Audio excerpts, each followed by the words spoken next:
네, 감사합니다. 안녕하세요.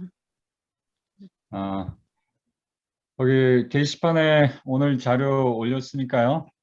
꼭 보시고, 그 다음에 두 번째 자료는 다니엘 금식 기간 동안 어떤 음식을 먹을 수 있는지, 또 어떤 음식은 먹으면 안 되는지 그 지침을 적어놨습니다. 그거는 꼭 카피하셔가지고 프린트 하셔가지고 갖고 계셔야 되겠어요. 예. 자, 그러면 제가 스크린 쉐어하도록 하겠습니다.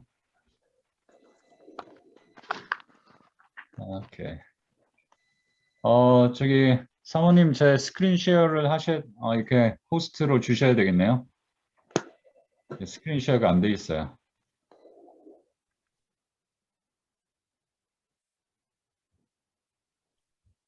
네, 드렸습니다. 예. 네, 알겠습니다. 해보겠습니다. 네, 감사합니다.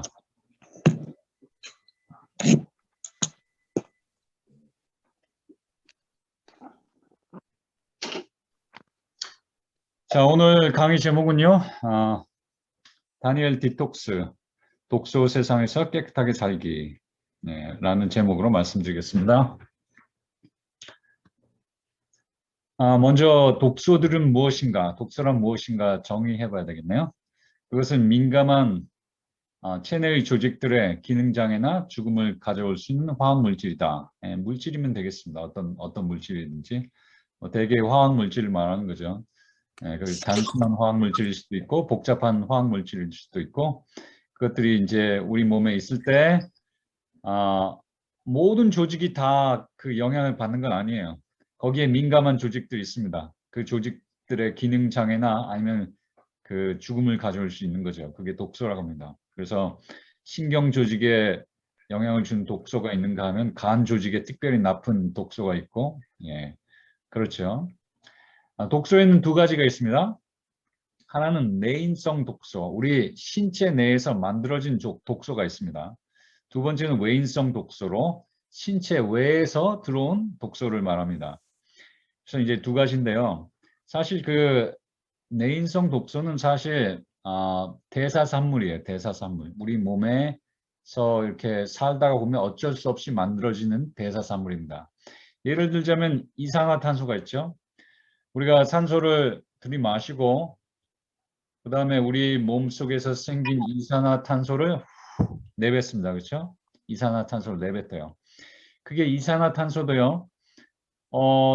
이 정상적인 그 농도 안에 있으면은 우리에게 독성이 없습니다. 그렇죠? 그렇지만 이산화탄소 농도가 점점 쌓이기 시작하면 그게 독이 되는 거죠. 그러니까 내인성 독소는요, 다시 말씀드리면 우리 몸속에 있는 대사산물로서 정상적으로 항상 존재합니다. 그렇지만 그것들이 너무 많아질 때 문제가 되는 거죠. 네? 너무 많아질 때 문제가 되는 거죠. 우리 예를 들자면 이산화탄소는 폐 질환자들에게서 이렇게 이산화탄소가 올라갈 수 있어요. 예, 그 호흡기 장애 중에 이제 담배를 많이 펴가지고 만성 폐기종 걸린 사람들, 담배를 펴가지고 이런 사람들은 숨을 들이쉬는 거는 어렵지 않지만 내쉬는 걸 못합니다. 그러니까 내쉬는 걸 잘 못하니까 이산화탄소가 잘 안 나가서 이산화탄소가 중독이 되죠. 그러면 이산화탄소가 이제 많이 올라가면 이제 정신도 없어지고 심지어는 죽기도 합니다. 또 어떤 병들이 있습니까? 우리 현대병에서 너무 많이 먹어가지고 너무 많이 먹어갖고 그 우리 탄수화물의 그 맨 마지막 탄수화물 대산에서 제일 마지막으로 나오는 그 당, 혈당, 그 당이 그 글루코스죠. 그러니까 그 포도당이라고 그러죠. 포도당이 너무 많아 버린다. 계속 먹기만 하고 그 다음에 쓰진 않는다. 그러면 이 포도당이 올라가죠. 그럼 여러분도 다 아시겠지만 우리가 모두 다 포도당이 있습니다. 그렇죠? 당이 존재해요. 우리 그거 없으면 죽죠. 그렇지만 그것이 200, 300, 400 올라가면 그것도 독작용을 합니다. 여러분 다 잘 아시죠? 또 다른 것들은 그런 종류의 우리 내인성 대사산물로서 우리 몸에 축적될 수 있는 것은 예, 요산도 있고 예, 또 또 유리아 제가 한국말로 유리아를 뭐라고 하는지 잃어버렸네요. 예, 요소라고 그러는데 요소도 있고 그렇죠. 내인성 독소는 우리 생활 쓰레기와 비슷해요. 우리가 정상 생활을 하다 보면 쓰레기가 나올 수밖에 없죠. 그렇죠? 그래서 우리가 그 생활 중에서 나오는 쓰레기를 우리가 어떻게 처분해야 되는지 다 알고 있습니다. 여러분 다 익숙하시죠? 이 종이 쓰레기가 나오면 방에 있는 쓰레기통에다 버린 다음에 그 다음에 일주일에 한 번씩 갖다가 일주일에 몇 번씩 그 밖에 쓰레기통에다 갖다가 버리면 그 쓰레기 청소차가 일주일에 한 번씩 와서 수거해 갑니다. 그렇게 하죠. 그렇게 해서 우리 내인성 독소들은요, 독소라고 이게 많이 쌓이면 독소지만 많이 쌓이지만 않으면 그냥 생활 쓰레기에 불과한 거죠. 이게 그 처리 방식이 이미 정해져 있습니다. 하나님께서 우리가 무엇을 먹고 마시고 살면서 이 대사산물이 나올 것을 아셨어요. 이것이요, 사실은 우리가 볼 때는 이게 쓰레기지. 예? 그 자연이 볼 때는 그것이 예를 들어서 식물에게는 우리가 내뱉는 이산화탄소를 갖고 식물은 생활을 하는 거예요. 그렇죠? 예. 또 동물들은요. 식물들은요. 또 동물들이 배변도 하고 배설을 하고 소변도 넣고 대변을 넣으면 예, 그걸 갖고 양분을 삼아서 식물이 자라는 것입니다. 그렇죠? 그래서 동물과 식물이 서로 나누는 것이죠. 그래서 이것들은 우리에게 쓰레기가 될지 모르지만 사실은 식물계에게서는 그것이 영양분이 되는 거예요. 그래서 우리가 동물이 너무 욕심을 부려갖고 이것을 가지고 있으려고 하는 문제지만 이것을 다시 자연계로 내놓으면은 괜찮은 거예요. 그래서 하나님께서 그걸 만드시는 그 시스템을 우리 몸 가운데 두셨습니다. 우리에게 이 쓰레기를 대사산물을 처분할 수 있는 효소계들을 만드셔서 그 대사산물이 나오면 저절로 착착착착 진행이 돼가지고 그것이 호흡계로 나오든지 아니면 우리가 목욕할 때 나오든지 아니면 소변 볼 때 나오든지 대변 볼 때 나오든지 그렇게 되어 있습니다. 그래서 다시 말씀드리면 내인성 독소는 대사로 생성되는 이산화탄소, 암모니아, 요소, 요산, 젖산 등을 말한다. 자, 이것들은 이제 발안과 호흡과 배변과 배뇨를 통해서 우리 몸으로 나갑니다. 몸 밖으로 나갑니다. 예. 그런데 그 반면에 외인성 독소는요, 제거가 어렵습니다. 우리 집에서 발생하는 쓰레기와는 달라요. 예를 들어 봅시다. 여러분이 사시는 집 앞에 누가 어느 날 핵 쓰레기를 갖다 놨다고 합시다. 방사능 물질. 자, 여러분 이거 건들 수가 없습니다. 우리 만지면 안 돼요. 예. 우리가 가까이 가서도 안 됩니다. 방사선에 노출되는 거죠. 그러면 여러분 이거 어떻게 해야 될까요? 여러분들은 수가 없어요. 여러분들이 구청에다가 그 카운티에다가 연락을 해도 이거 못 치웁니다. 구청에서는 이거를 해결할 능력이 없어요. 아마 주지사한테 주정부에 연락하든지 아니면 한국에 계신 분들은 어떤 특정 그런 어떤 단체에 얘기를 해야지 이 방사성 물질을 제거할 수 있어요. 그렇죠?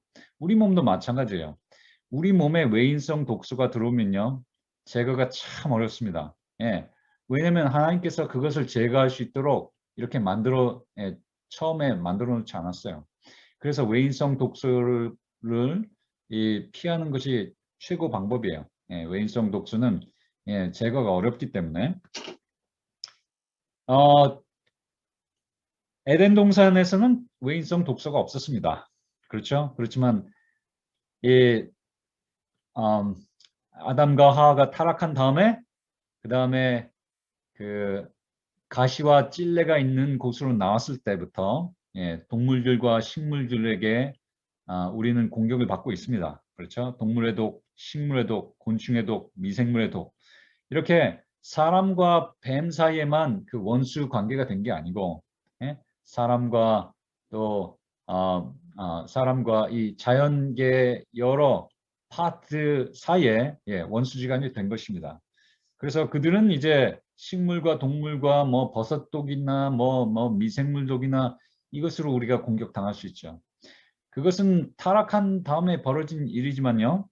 예, 근자에 들어서 인류가 발전하면서 사람들이 돈을 벌기 위해서 자연을 고갈하면서 예, 땅에 있는 것을 하나님께서 그, 그 홍수 후에 타락한 세상을 그 타락한 세상을 땅 밑에다 묻으셨죠. 예, 그것이 석탄과 석유가 되어버렸죠.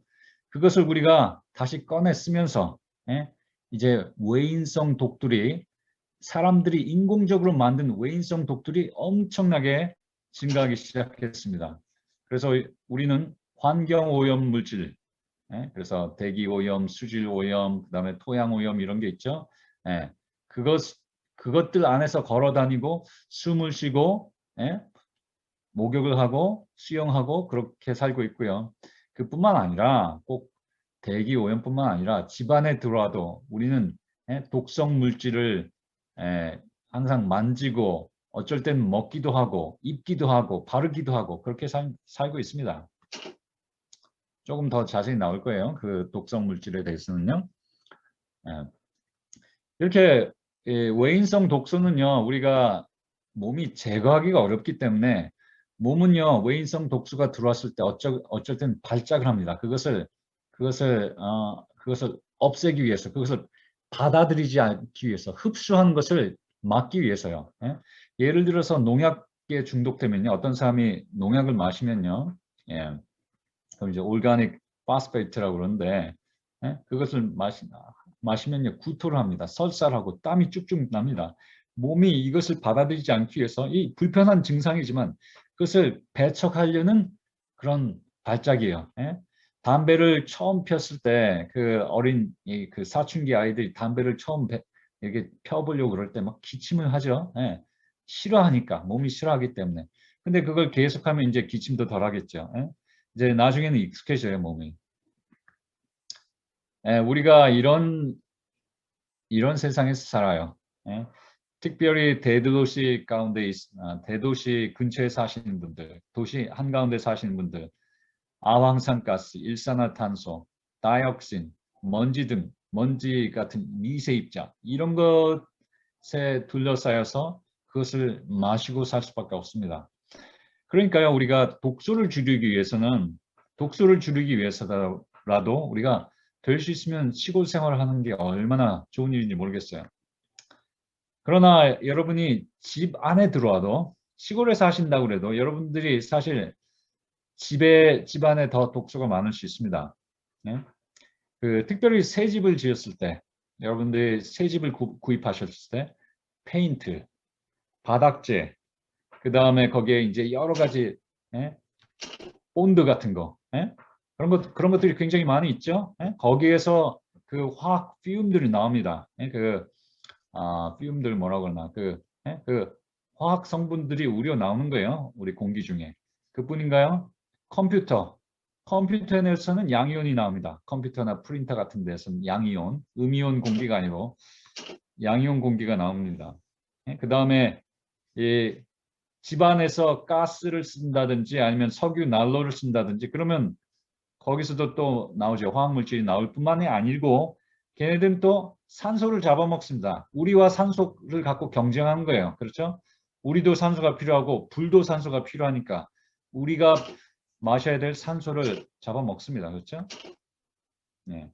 그 다음에 수질오염도 있죠. 수질오염. 네. 심각하죠. 그렇지만 우리 사람들이 우리가 수질오염도 피하고 환경오염도 피하기 위해서 별별 노력을 하지만 정말 이 최고의 종합 독소가 있는데 종합 독소 상품이 있는데 이것을 사람들은 돈을 주고 사다 먹습니다. 얼마나 참 안타까운 현실인지요. 그게 담배예요. 담배 안에는 약 400여 가지의 화학 물질들이 있는데 그중에 69가지가 발암 물질로 밝혀져 있습니다. 그래서 모든 암의 3분의 1은 담배 피기 때문에 생긴 거예요. 담배 피기 때문에 생긴 거예요. 이 어떤 사람들은요, 그 도시 생활이 싫어서 그 환경 오염을 피하기 위해서 시골에 살면서 또 자연식을 한다고 하면서 또 건강식을 하고 운동을 한다고 하면서 담배 피는 사람도 있습니다. 참 이렇게 모순되는 거죠. 예? 예. 다른 분야에서는 열심히 하지만은 이 담배를 피는 것 때문에 다른 모든 건강을 위한 모든 노력들이 헛수고가 되는 거예요. 그뿐만 아니고 우리가 돈을 주고 사 먹는 음료들 가운데서도 독소들이 있습니다. 예? 그래서 여러분들 그 탄산음료, 코카콜라나 뭐 이런 거, 예? 그런 거에 레이블을 그 성분을 잘 보시면 이런 것들이 들어있어요. 파스페이트, 벤조이크 애시드, 예? 여기 그렇게 돼 있죠. 여기에 이제 natural and artificial flavors. 이게 natural flavor라고 그렇게 돼 있지만요, 뭐 자연적인 거 사실 천연적이지 않습니다. 다 인공적인 거예요. 예? 이 미국에서는 이 natural flavor라고 붙였을 때, 예? 그게 거기에 대해서 그 추궁하는 게 없어요. 그 책임지지 않습니다. 어떤 레이블에 대해서는 이제 책임을 져야 되거든요. 그게 거짓말일 경우에는 큰 벌을 받습니다. 그렇지만 natural flavor는 거기에 대해서는 아직 규정이 없습니다. 그러니까 자기들이 그 숨기고 싶은 미국에서는 숨기고 싶은 어떤 무슨 물질이 있으면 그냥 내추럴 플레이버라고 그렇게 해버리면 되는 거예요. 그 다음에 소디움 헥사 헥사 메타파스페이트, 우리 뼈를 약하게 하는 거죠. 그런 것들이 있습니다. 브롬산, 브로믹 애시드는 브로메이트, 이거는 빵과 크래커의 반죽을 질기게 하고 잘 부풀어 오르게 하는데 도움을 준다. 이게 우리 집사람이 집에서 빵을 만들면요, 이게 이렇게 썰고 할 때 이게 빵의 가루가 잘 떨어져요. 그런데 제과점에서 나오는 빵은 아니면 그냥 저기 어디서 사는 빵은요, 예? 사는 빵은 이렇게 잘 안 부스러져요. 예? 이게 그래서 질기게 하고 이렇게, 예? 그렇게 되거든요. 예? 브롬산을 써서 그렇죠. 이것의 문제점은 발암물질 그리고 신장 독성이 있다 하는 거고, 그 다음에 인공 색소들이 있죠. 옐로우 5, 황색 5호, 예? 그 다음에 옐로우 7, 황색 7호, 뭐 이런 식의 색소들이 있습니다. 이런 모든 인공 색소들은요, 모든 인공 색소들은요 거의 다 발암물질입니다. 하나님께서 만드신 색소들은요 반대로 항암물질입니다. 예? 그래서 포도에 있는, 예? 포도에서, 예? 그 시퍼런 색깔을 내는 물질, 아니면 또, 예? 그 당근에서, 예? 그 주황 빛깔을 내게 하는, 예? 그 물질, 전부 다 그렇게 하나님께서 만드신 천연 색소는 전부 다 항암 물질이고, 반대로 사람들이 넣는 인공 색소는요 거의 다 발암 물질입니다. 예? 어떤 아이들이 먹는 시리얼 중에요, 어떤 시리얼은 빨갛고 초록색이고 노란색이고 무슨 그, 그 레고 장난감 브릭 색깔과 같은 비슷한 색깔을 넣은 그런 시리얼이 있어요. 브렉퍼스트 시리얼도 있고, 아이들이 먹는 사탕 중에도 그런 것들이 있고, 아유, 저는 그 색소를 보면 약 겁이 납니다. 예? 그렇게 색깔이, 예? 아이스크림도 막 파란 아이스크림들이 있고, 그 파란 아이스크림이 뭐 블루베리를 넣어서 파랗게 만들었을까요? 그렇지 않죠. 예? 이렇게 인공 색소를 넣어서 먹는 것들은요, 그 넣은 음식들은요, 우리가 특별히 피해야 되겠습니다. 그 다음에 질산 화합물들이 있습니다. 이 질산 화합물들은 가공 육류에 붉은 빛을 내게 하기 위해서 질산 화합물을 넣습니다. 그런데 여러분들이 혹시 좋아하실지도 모르는 무슨 베지터리언 소시지, 예? 그 다음에 베지 링크 뭐 이런 데도 들어있는지 모르겠어요. 예? 뭐 저는 확인 안 했습니다. 하여튼 조심하셔야 돼요. 예, 가공 육류의 붉은 색깔을 유지하는데 질산화합물을 쓰는데, 문제점은 위산과 접촉하여 발암 물질인 니트로사민이 되고, 그것은 위장암의 원인이에요. 위장암은 한국 사람들이, 예, 걸리기 쉬운 암이죠. 예, 우리가 김치를 많이 먹기 때문에 그 뭐랄까 그렇게 짜게 담근 음식을 많이 먹기 때문에 조린 음식을 많이 먹기 때문에 예? 그래서 우리 한국 사람들이 이 위장암이 많아요. 그런데 이런 질산 화합물을 먹게 되면 또 위장암이 증가할 수밖에 없습니다.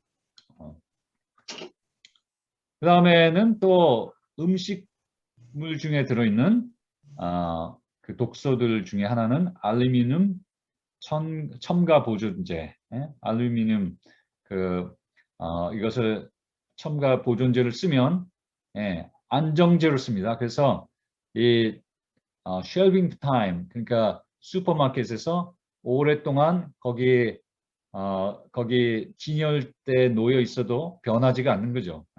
한 달이 가도 그대로 반짝반짝하고 먹으면 달고 그 용도로 쓴다 이겁니다. 이 유해점은 뼈와 신경에 농축될 수 있다. 그래서 치매와 연관이 있다 하는 거죠. 이런 것들 중에 많은 것들은 이 유럽에서는 금지되어 있습니다. 그렇지만 미국에서는요, 창피하게도 미국에서는 그 로비 단체들이 그러니까 이런 식품업자들이 돈을 주고 그냥 로비스트를 고용해 가지고 그 국회의원들을 교섭하기 때문에 이런 법들이 별로 없어요. 미국은 유럽보다 훨씬 못합니다. 이런 규제들이. 그뿐입니까? 여러분들이 쓰시는 화장품 여러분 조심하세요. 어떤 화장품들은요 독소들이 있습니다. 그래서 여러분들이 화장품을 구매하실 때 그런 독소들이 혹시 없는지 이걸 잘 살펴보셔야 돼요. 천연적인 거를 쓰시면 좋겠어요. 일단 여러분이 쉽게 아시도록 벤조라는 말이 들어간다든지 파라 벤조 뭐 이런 말이 들어가 있으면요 여러분 일단 의심하세요. 그런 것들은 발암물질, 석유화학 물질들입니다. 그런 것들이 있는 것 피하시고 이렇게 제가 이제 일부를 말씀드린 겁니다. 우리가 오늘 다 논할 수가 없어요. 외부에서 기인한 그 독소들이 얼마나 많은지요. 창조 당시에는 하나님께서 창조하실 땐 그 독소가 없었어요. 이 세상에.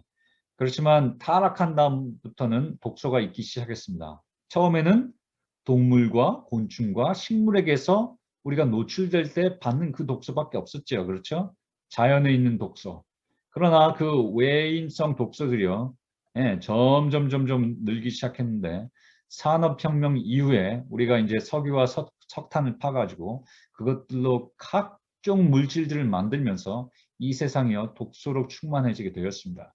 그 결과 그 안에서 살고 있는 우리 몸속에도 독소가 쌓이게 된 거죠.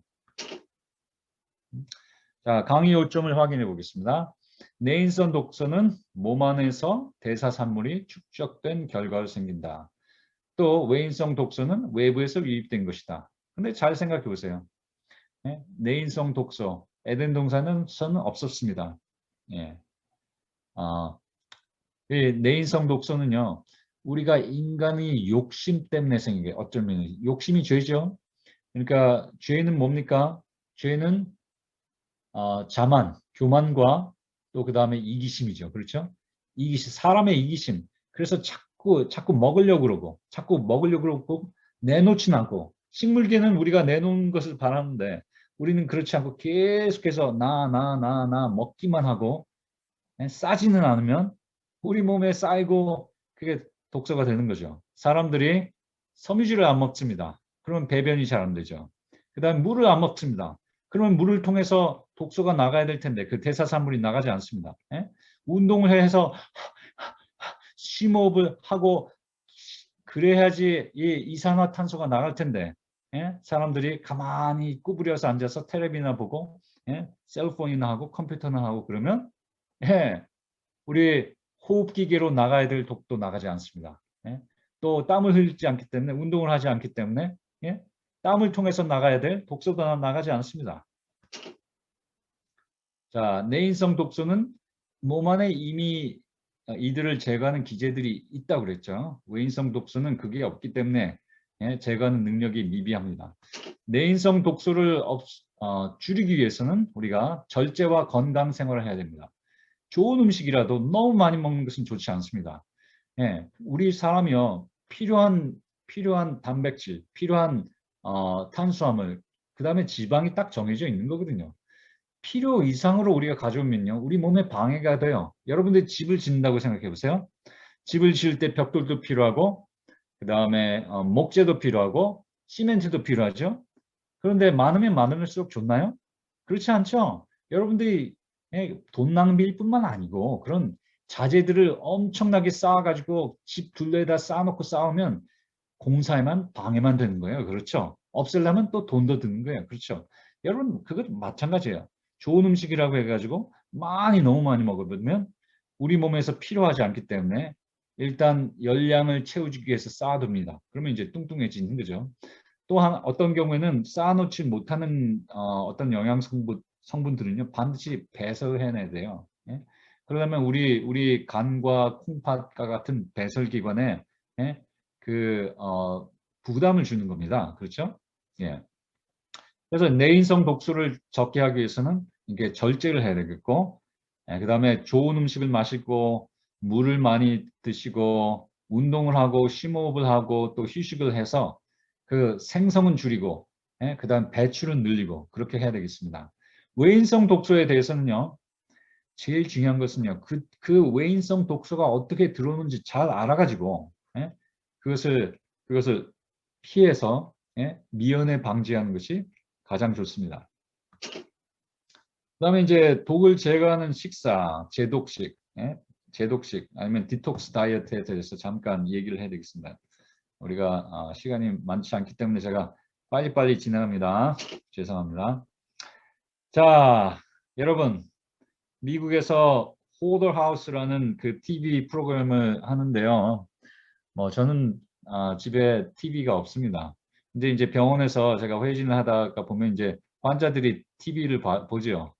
그래서 이렇게 훑어 보면은 이런 방송이 있어요. 그래서 제가 이런 프로그램이 있다는 것은 압니다. 그 프로그램은 이제 호더라는 것은 이렇게 뭐든지 다 쟁여놓고 내놓진 않고 자꾸 모으고 끌어모으고 쌓아놓고 사는 사람을 호더라고 그러는 거예요. 호더 하우스의 집을 보여주는 겁니다. 얼마나 엉망인지. 항상 버리지는 않고 쌓아놓는 사람. 이런 이런 사람이 진짜 있을까 여러분들은 의심하시지만 전 가봤어요. 이렇게 사는 사람도 있어요. 이렇게 사는 사람도 있어요. 평생 버리지 않고 이게 팔 디딜 데가 없고 그 환자가 누워있는 그 침대까지 가려면 아주 힘들어요.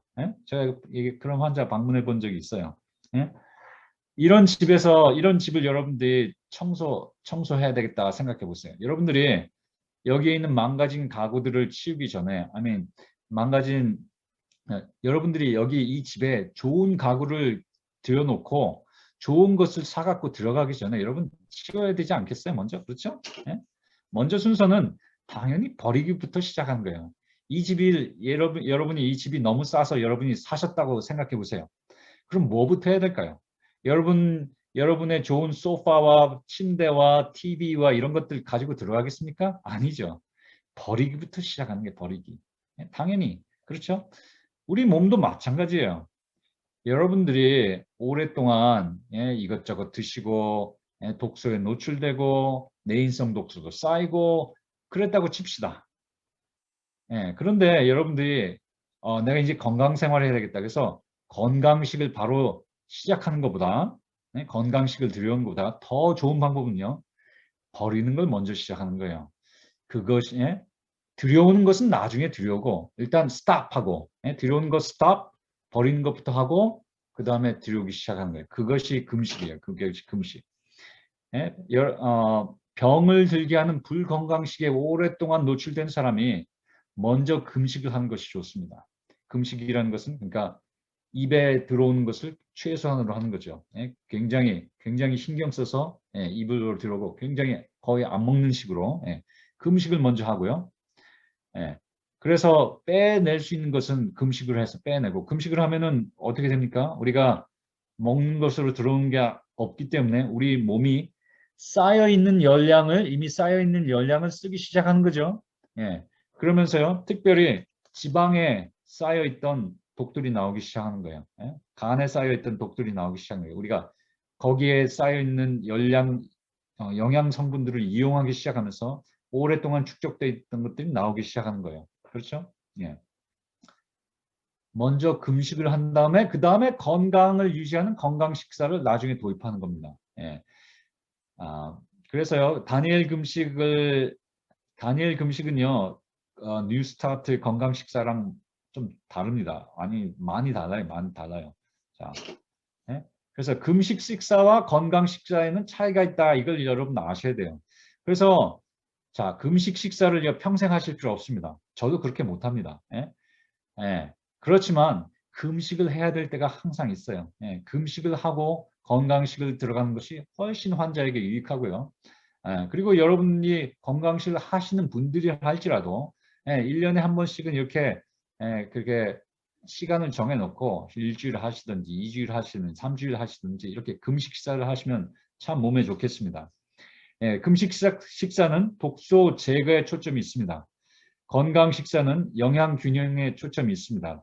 그 다음에 금식 식사는 질병 치료 식사고 건강 식사는 질병 예방 식사입니다. 좀 다르죠? 예. 그 다음에 금식 식사는 더 제한적이고 건강 식사는 훨씬 더 좀 풍성하고 더 자유로워요. 금식 식사는 시작하는데 좋은 식사고 건강 식사는 유지하는 식사입니다. 그 차이점을 좀 아셔야 되겠어요. 어쩔 때 제가 이제 다니엘 금식을 할 때 항상 이렇게 보는 분들이 계세요. 왜 다니엘 금식한 동안 빵은 못 먹습니까? 현미빵이 얼마나 건강에 좋은데요.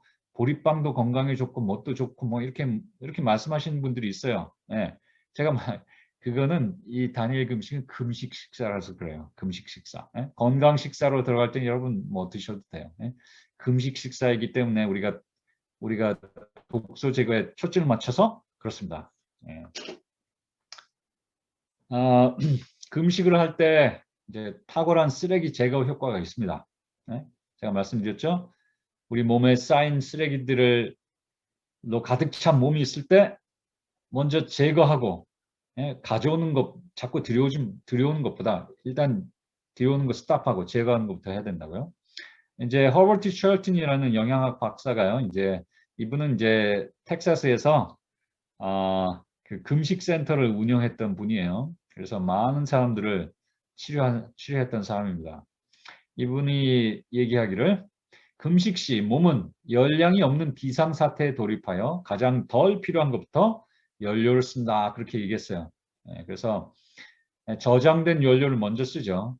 근육에 있는 글라이코젠, 그 다음에 간의 글라이코젠, 그 다음에 지방세포에 지방을 쓰고 그래도 영양분이 들어오지 않으면 몸에 필요한 것들, 혈관에 쌓인 콜레스테롤을 태워버리기 시작하고 그래도 또 열량이 덜 들어오고 우리가 금식 상태에 그대로 있으면 이제 암세포까지 죽여서 그걸 열량으로 쓰는 거죠. 그러니까 이 비상사태에 졸업해서 우리 몸에 꼭 필요한 것은 그걸 태워버리지 않습니다. 그렇죠? 가장 덜 필요한 것부터 쓰기 시작하는 거예요. 이것을 비유를 드리자면 제가 이 말씀 벌써 드린 것 같아요. 어떤 분들은 들으셨죠? 여러분이 이렇게 산 꼭대기에 사신다고 그러세요. 눈이 너무 많이 왔습니다. 지붕까지 쌓였어요. 여러분들이 문을 열고 밖에 나갈 수도 없습니다. 전기는 물론 끊어졌습니다. 그러면 이제 너무 추워요. 여러분들이 집안에 있는 거 무엇부터 떼시겠어요? 벽난로에다가 그 옆에 있는 장작부터 뗄 거예요. 그렇죠? 근데 이제 장작을 다 썼습니다. 그 다음에는 뭐 쓰겠어요? 망가진 가구 쓰겠죠? 그 다음에 이제 안 보는 책 태우겠죠? 그래서 쓸데없는 것부터 태우기 시작하는 거예요. 우리 몸도 금식에 돌입했을 때 우리 몸에 불필요한 것부터 태우기 시작합니다.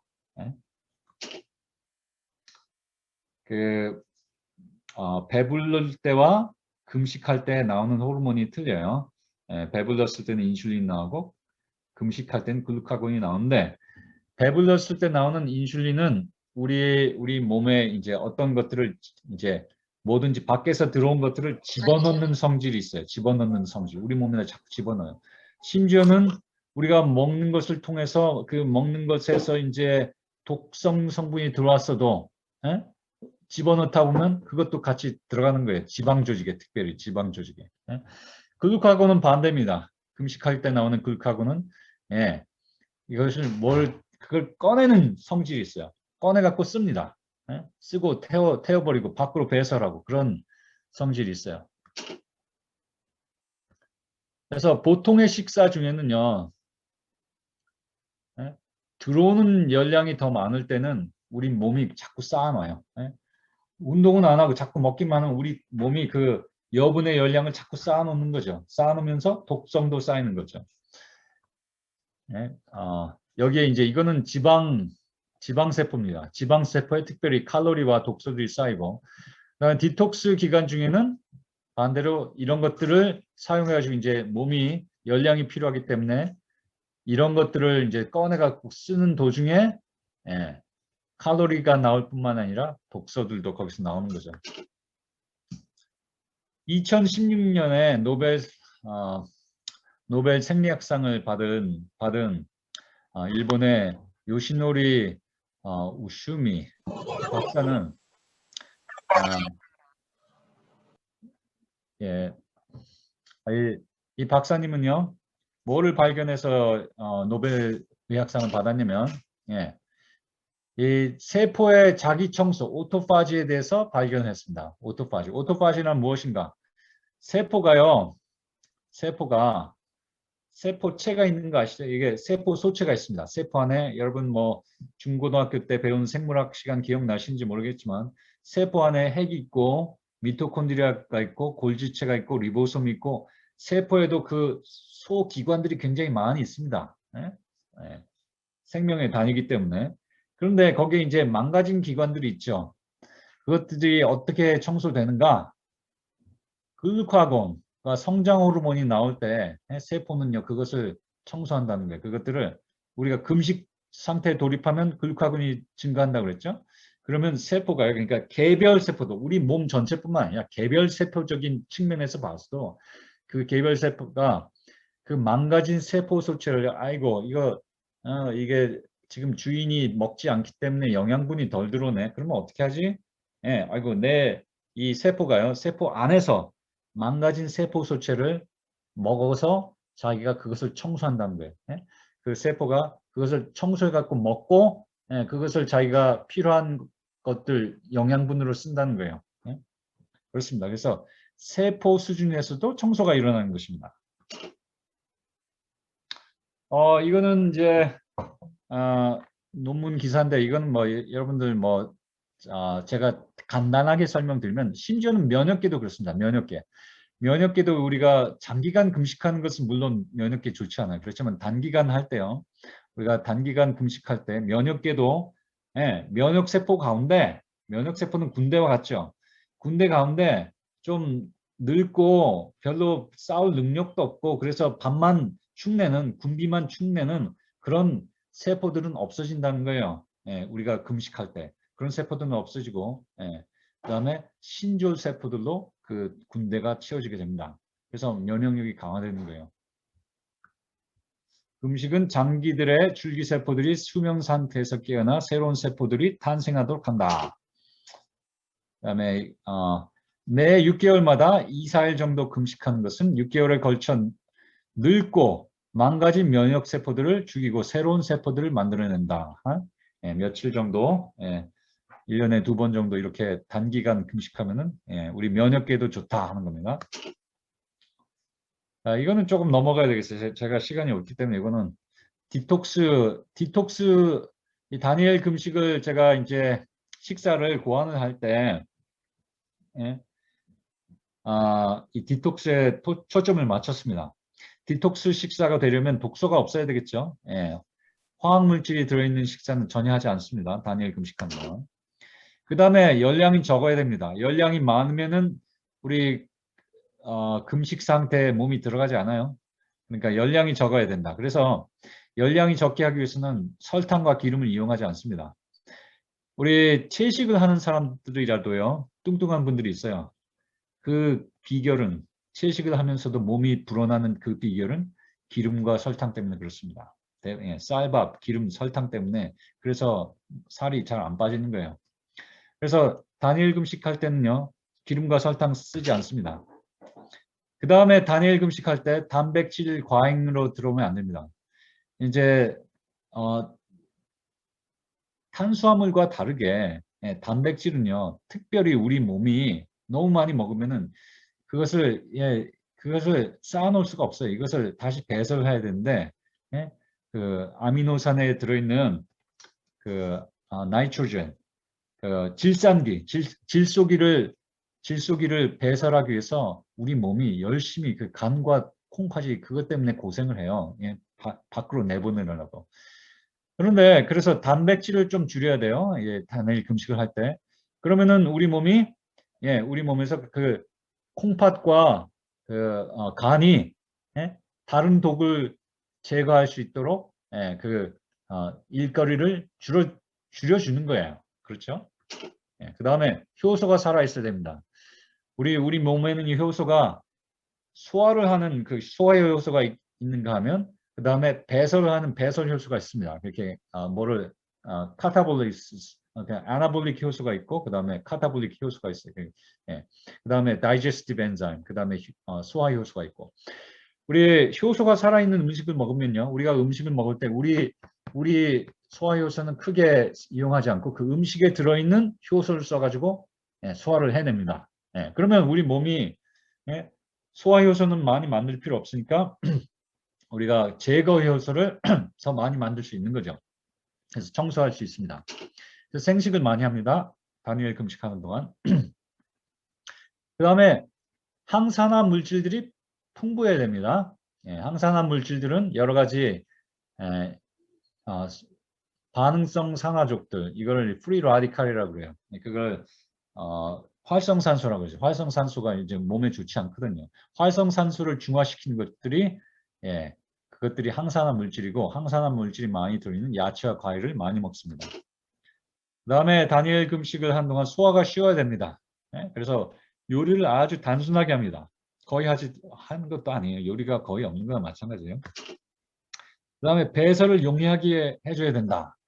그래서 섬유질이 많이 공급돼야 되겠고, 다니엘 금식한 동안 그렇습니다. 또 수분을 많이 드셔야 되겠고, 온냉 목욕이나 샤워로 피부 독소 배출을 촉진하셔야 되겠고, 그 다음에 운동과 심호흡을 곁들이셔서 순환과 대사를 항진시키고 호흡기로 이산화탄소가 잘 배출되도록 그렇게 해야 되겠습니다. 다니엘 금식 식사 지침 이렇습니다. 여러분들이 이제 8월 1일부터 8월 10일까지 여러분 참석을 원하시는 분들은 10일 동안 같이 다니엘 금식을 하시겠는데요. 혼자 하면 어렵습니다. 그렇지만 다 같이 하면요 훨씬 쉽습니다. 고생돼요. 나 혼자 이렇게 고생한다 이렇게 생각하면 힘든데요. 이건 나뿐만 아니라 다른 사람들 다 힘들어. 다 해내. 다른 사람들 다 하고 있는데 나라고 못해?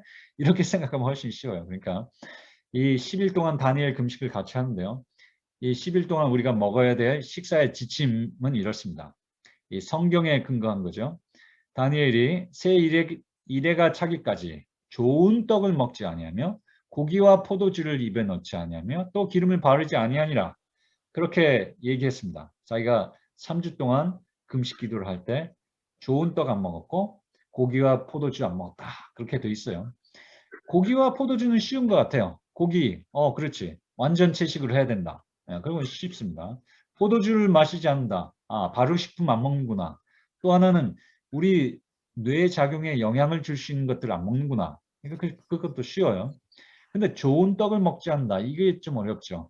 이걸 가지고 제가 이걸 여러 군데를 찾아봤어요. 다니엘이 어떤 음식을 먹었고 어떤 음식은 안 먹었을까. 그래서 제가 랍비한테 물어봤습니다. 랍비한테 저기 그 꽤 높은 사람 있어요. 저기 Jewish Outreach Center, 유대인들 중에 이제 그 다른 사회 봉사하는 뭐 하여튼 어떤 기관이 있어요. 메릴랜드에 있습니다. 거기에 물어봤어요. 그랬더니 그 랍비가 자기도 모르겠대요. 이메일 답장이었는데. 그래서 그 답장이 저한테 자유를 줬습니다. 그러면 내가 의학적인 상식을 동원해 가지고 내가 그 규칙을 정해도 되겠구나. 그래서 제가 의학적으로 이 좋은 떡을 먹지 않았다는 것을 제가 정의를 했습니다. 그래서 이렇습니다. 좋은 떡을 먹지 아니한다. 그 말은 제가 이렇게 했습니다. 화학적으로 성분이 바뀐 모든 인위적인 식품을 먹지 않는다. 하나님께서 주신 것에 가깝게 먹는다. 예? 그리고 우리가 일부러 인위적으로 막 변형을 하고 무엇을 첨가하고 해가지고 하나님께서 주신 것을 더 맛있게 먹으려고 하지 않고 하나님께서 주신 것 그대로 심플하게 먹는다 하는 걸로 제가 정했어요. 그래서 자기의 입맛을 쫓는 대신에 하나님께서 원래 창조하신 맛을 찾고 음미하고 감사하면서 먹습니다. 자연의 맛에 인공을 더하지 않습니다.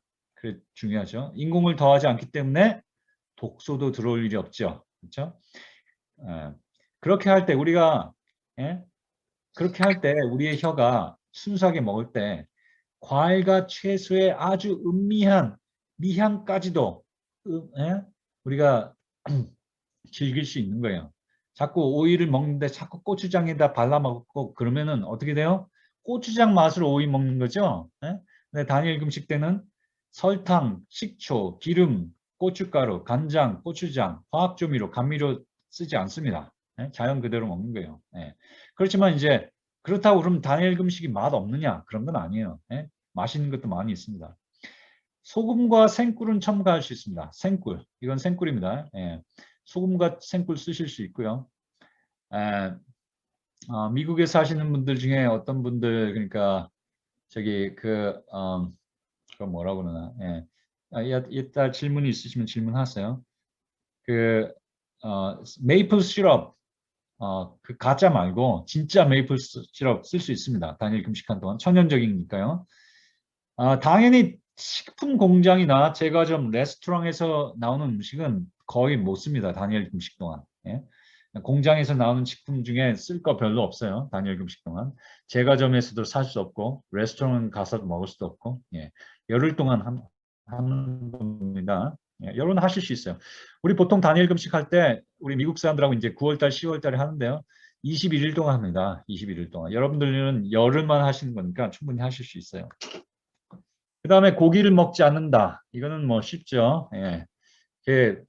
그래서 창조주께서 인간의 몸을 처음에 창조하실 때 만든 그 생리 법칙대로 최초의 에덴의 식사에 따라서 우리는 고기는 물론 생선, 계란, 유제품도 완전히 먹지 않습니다.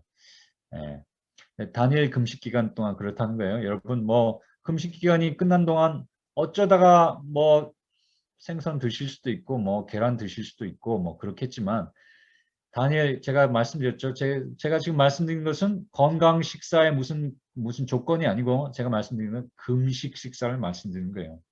우리가 뭐든지 다 먹으면서 내가 하나님 앞에 금식하고 있다 그렇게 말할 수 없어요. 그렇죠? 자, 이러한 금식 기간 동안 우리의 영성에 필요한 뇌 작용이 극치에 이르게 하며 또 육식으로 말미암아 쌓여진 염증 작용을 완전히 청소해 줄 것입니다. 그 다음에 포도주를 입에 넣지 않는다. 그것에서요. 저는 그 다니엘은 포도주를 마시지 않았다고 그랬는데 두 가지입니다. 이 다니엘이 그 금식할 때요. 그 다니엘이 금식할 때 1월 1월 달 했어요. 1월 달. 1월 3일에서 24일까지 했다고 그랬습니다. 1월 14일은 그 1월 14일은 물론 6월절이죠. 그 다음에 또 거기에 무교절도 들어있죠. 그 다니엘 금식 기간 동안. 그래서 다니엘은 발효 음식 먹지 않았을 겁니다. 유대인들은 그때 먹지 않으니까요. 다니엘은 당연히 안 먹었을 거고 우리도 그렇게 해보는 겁니다. 물론 건강 식사에 뭐 저는 솔직히 뭐 김치 많이 먹지 않아요. 그렇지만 뭐 여러분 드셔도 돼요. 뭐 조금씩 드시는 건 상관없습니다. 건강 식사 안에서. 그렇지만 금식 식사에서는 안 됩니다. 금식 식사할 때는 우리 발효 음식 쓰지 않습니다. 물론 주정음료, 담배, 커피, 마약과 같은 것들 일부 처방 약물도 될 수 있으면 드시지 않았으면 좋겠어요. 다니엘 금식 기간 동안. 그래서 모든 발효식품, 김치, 된장, 고추장, 빵도 그래서 먹지 않는 거예요. 왜냐하면 빵에 이스트가 들어가니까. 빵도 먹지 않습니다. 요구르트도 마시지 않고요. 그렇습니다. 그래서 우리가 먹을 수 있는 것들은 무교병은 먹을 수 있어요. 무교병 여러분 드실 수 있고 캔에 들어있는 올리브는 사셔서 드실 수 있고 그렇지만 캔에 들어있는 과일은 안 됩니다. 예, 거기 설탕이 들어가 있어요. 예, 빵도 안 되고. 레몬 주스는 되지만 식초는 되지 않습니다. 왜냐면 발효됐으니까. 집에서 만드는 주스는 오케이. 여러분들이 집에서 주스 만들어 주신 것은 괜찮고. 과학에서 사 먹는 주스는 안 됩니다. 허브가루 드실 수 있고 천연 조미료 쓰실 수 있습니다. 뭐 예를 들어서 양파가루, 무슨 가루, 뭐 이렇게 가루로 된 거 있죠? 예. 뭐 넣으셔도 돼요. 간장, 고추장, 된장은 안 되고 소금은 괜찮지만 인공 감류료, MSG, 미원은 안 되고요. 생꿀은 괜찮지만 설탕, 인공 설탕은 안 되고 백미는 안 되고 현미밥은 괜찮습니다. 아이고 현미밥이 되니까 얼마나 다행이에요. 다니엘 금식 동안도 현미밥 먹을 수 있습니다. 자, 이거는 제가 좀 넘어가겠고 대충 이렇게 할 겁니다. 열을 하시는데요. 처음 5일이 조금 힘들고요. 그 다음에 5일은 굉장히 쉬워요. 예, 첫 두 끼는요. 여러분에게 물만 드시도록 제가 권장드립니다. 첫 두 끼는 아침, 점심은 그때는 계속 그냥 물만 드시고 그 첫날 저녁부터 이제 과일에 들어가는 거예요. 그 다음 날은 이틀째는 이제 계속 과일만 드시고 하루 종일. 그 다음에 3일째와 4일째는 견과류, 채소, 주스, 샐러드 해가지고 이제 살아있는 음식을 먹어요. 살아있는 음식. 그 다음에 5일부터 10일까지 6일 동안은 이제 삶은 음식들도 드실 수 있습니다. 추가되기 시작하는 거죠. 자, 이제 마쳐야 되겠네요. 예, 이제 장거리를 달린 것 같습니다. 이제 끝내야 되겠어요. 이게 질문 하나만 받고 끝내야 되겠네요. 예. 네, 감사합니다. 질문이 있거든요. 여기에 네. 물을 마실 때 조금씩 마셔 흡수가 된다고 하는데 물 마시는 방법하고요. 종합 비타민제와 건강 보조제를 많이 먹으면 몸에 해롭다고 하는데 어떻게 해야 되나요? 두 가지. 그래요. 물 마시는 방법은요. 예.